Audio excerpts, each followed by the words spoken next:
तारिक मसूद के बयान के लिए हमारे YouTube चैनल को सब्सक्राइब करें। मन कान युरीदु हर्थल आखिरती नज़ीद लहू फी हरथी। अल्लाह फरमाते हैं जो आखिरत की खेती चाहता है ना, हम उसकी खेती में इजाफा करते हैं।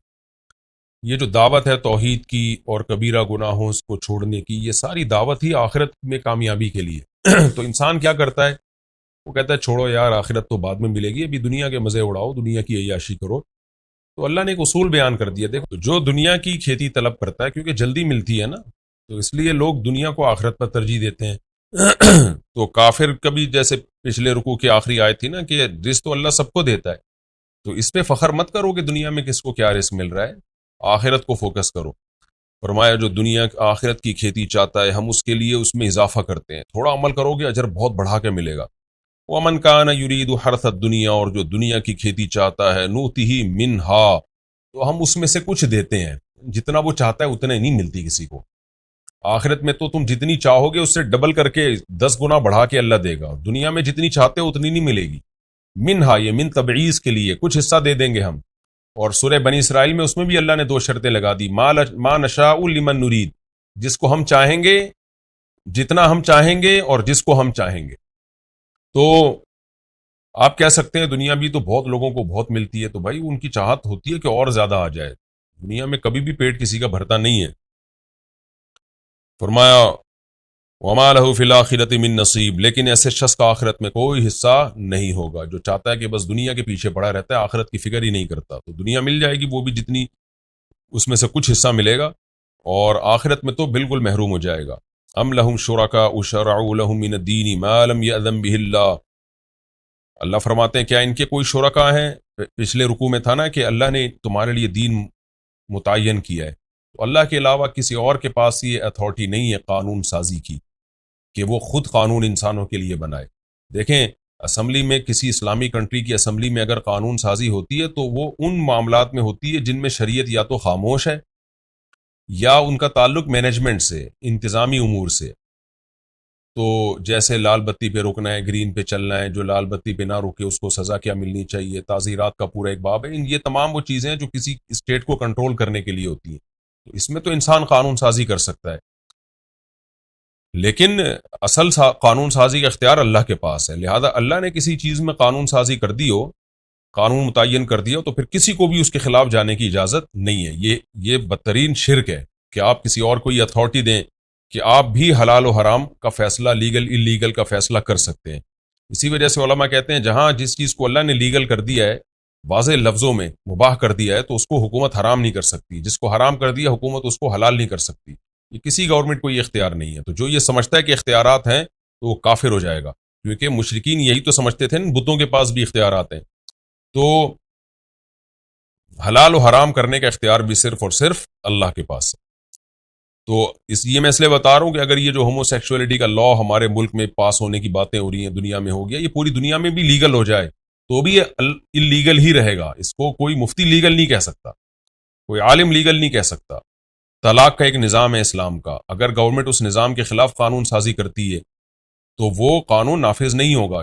जैसे मैं बार बार अदालती खुला के खिलाफ बोलता हूँ कि भाई इस्लाम ने निकाह का भी तरीका बता दिया और निकाह ख़त्म करने का भी, तो उसमें गवर्नमेंट अगर कोई और लॉ मुसलमानों के लिए बनाती, काफिरों के लिए बनाए, क्योंकि काफिर तो मानता ही नहीं है ना खुदा को या उसके कानून को, उसके लिए तो अल्लाह ने फैसला कर दिया है कि वो क्या उसका अंजाम होगा। मुसलमान अगर उसको बरहक समझना शुरू कर देगा तो वो भी काफिर हो जाएगा, क्योंकि इसका मतलब उसने अल्लाह के अलावा किसी को शरीयत साज मान लिया है, उसने मान लिया कि अल्लाह के अलावा भी कोई कानून साजी कर सकता है, तो नहीं कर सकता। इसी वजह से निकाह तलाक के हकाम तौक़ीफ़ी हमेशा से चले आ रहे हैं, उसमें किसी ने भी अपनी राय को दखल अंदाजी करके कानून को तब्दील करने की कोशिश नहीं की है, और अगर कोई करेगा तो ये तहरीफ होगी। तभी तो हम अहले हदीस से कहते हैं ये जो तुम बार बार कहते हो हज़रत उमर ने 3 तलाक़ों को 3 करार दिया, इससे पहले 1 होती थी, तो सियासतन हज़रत उमर ने ऐसा किया, तो भाई ये तो फिर शरीयत साजी हो गई, ये तो तहरीफ हो गई दीन में। तो हज़रत उमर ने तो माज़अल्लाह फिर दीन में तहरीफ की, और सारे सहाबा उस तहरीफ पर खामोश रहे, सईदना अली समेत सब खामोश रहे। तो इसका मतलब तो सहाबा ही तहरीफ दीन के मुर्तकिब हो गए थे। तो इसलिए साफ पता चलता है कि ये हज़रत उमर की तरफ गलत निस्बत है। हज़रत उमर ने कोई जदीद कानून नहीं बनाया, कोई कानून साजी नहीं की, वही कानून नाफिज किया जो पहले से बना बनाया था। तो हलाल और हराम करने का इख्तियार सिर्फ और सिर्फ अल्लाह के पास है। تو کوئی کتنے ہی مضبوط دلائل دینا اور کتنی حکمتیں اور مصلحتیں بیان کریں تو اللہ کے قانون چینج نہیں ہو سکتے، وہ ویسے کے ویسے ہی رہیں گے. اس لیے اللہ نے فرمایا ام لہم شرکاء، کیا ان کے کوئی دوسرے شرکاء ہیں جنہوں نے ان کے لیے وہ دین متعین کر دیا جس کی اللہ نے اجازت نہیں دی. تو یہ صرف بتوں پہ صادق نہیں آتی، حکومتوں پہ بھی صادق آتی ہے. یہ آئے کہ کوئی بھی اللہ کے خلاف قانون سازی کرے گا، اللہ کہے گا کیا وہ میرے شریک ٹھہرا لیے تم نے؟ یہ بھی تو شرکی ہے نا، کہ جو اللہ کے پاس اتھارٹی تھی وہ آپ نے کسی اور کو دے دی. اسی طرح یاد رکھیں، جو نسل بڑھانا، نسل روکنا، تو انسان کو انسان پر اتنے اختیار نہیں ہے کہ وہ انسانوں کے بارے میں قانون بنائے کہ تمہارے 2 بچے ہوں گے تو تمہارے 4 بچے ہوں گے تو تمہارے 8 بچے ہوں گے. نہ، یہ قانون سازی اللہ نے پہلے کر دی ہے. وقدر فیہا اقواتہا، اللہ کہتے ہیں ہم نے رزق کے ذخائر بھی رکھ دیے. اب یہ اللہ سے پوچھیں گے ہم کہ ہمیں کتنے بچے پیدا کرنے کی اجازت ہے، کتنے کی نہیں ہے. جب تک اللہ ایسا قانون نہیں نازل کرتا، اور کیا بھی نہیں ہے بلکہ اس کے اگینسٹ نازل کیا، تزوج الودود الولود، نسل بڑھانے کی ترغیب دی ہے. تو اب ساری دنیا کے سارے فلاسفر مل کے، سارے مفتیان کرام، سارے مشائخ اور سارے جو جتنے بھی مبصرین اور فلسفہ نگار بیٹھ کے 100 دفعہ بھی قانون سازی کر لیں کہ نہیں جی نسل بڑھنے سے یہ نقصان ہے تو فلانا نقصان ہے تو ڈمکانا نقصان ہے، وہ فضول بات ہے، بالکل اس کی کوئی ویلیو نہیں ہے. کیونکہ یہ سب چیزیں اللہ کی طرف سے نازل کردہ ہیں، اس میں انسان کو دخل اندازی کی اجازت نہیں ہے. ہاں، انسان کو جن جانوروں پر اللہ نے اختیار دی ہے، جس مخلوق پر، اس کے بارے میں وہ سوچ سکتا ہے، کیونکہ وہ ہمارے لیے مسخر کر دی ہیں. انسان کے لیے مسخر نہیں ہے، اس لیے انسان کے لیے قانون سازی نہیں کر سکتا. ہاں، جانور اللہ نے ہمارے فرما بردار بنا دیے ہیں، مسخر کر دیا، ان کے بارے میں ہم یہ فیصلہ کر سکتے ہیں کہ کس کی نسل بڑھانی ہے یا کم کرنی ہے. جنگلوں میں جب نسل بڑھ رہی ہو تو جانوروں کو شوٹ بھی کیا جاتا ہے. آسٹریلیا میں 10,000 اونٹ انہوں نے شوٹ کر دیے اسی بیس پہ کہ بھئی نسل بڑھ رہی ہے، تو بڑھایا بھی جا سکتا ہے. جیسے فارمی چکن کو دیکھو، اصل مرغی تو اتنے نہیں بچے دیتی تھی، لیکن ہم نے مرغیوں کو فیڈ کھلا کے اس سے ہر سال پیداوار میں اضافہ کر رہے ہیں. انسان جانوروں پر تو یہ سب کچھ تجربے کر سکتا ہے، انسان کے اوپر اللہ کی حکومت ہے. کتنے بچے پیدا ہونے نہیں ہونے یہ اللہ کا کام ہے، اس میں انسانوں کو ٹانگ اڑانے کی اجازت نہیں ہے.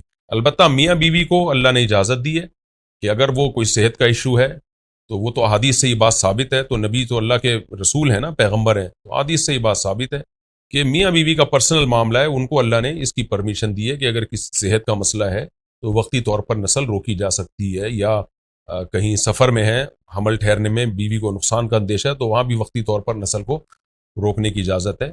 تو پرسنلی تو ان کا آپس کا معاملہ ہے، اس میں گورنمنٹ قانون سازی نہیں کر سکتی. خوب سمجھ لیں، اس قانون کی کوئی حیثیت نہیں ہوگی.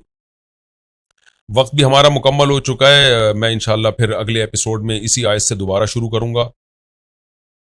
وَلَوْلَا كَلِمَةُ الْفَصْلِ لَقُضِيَ بَيْنَهُمْ، اس آیت سے انشاءاللہ، یعنی اگلے ایپیسوڈ میں ہم سورہ شورا کا رکوع نمبر 3 اور 25ویں پارے کا رکوع نمبر 4، اس آیت کی تفسیر سے میں شروع کروں گا. ام لہم شرکاء شرعوا لہم من الدین، اس آدھی آیت کی تو تفسیر ہو گئی، اگلی آدھی سے شروع کروں گا. اللہ تعالی ہمیں سمجھنے کی، عمل کی توفیق عطا فرمائے. وما علینا الا البلاغ.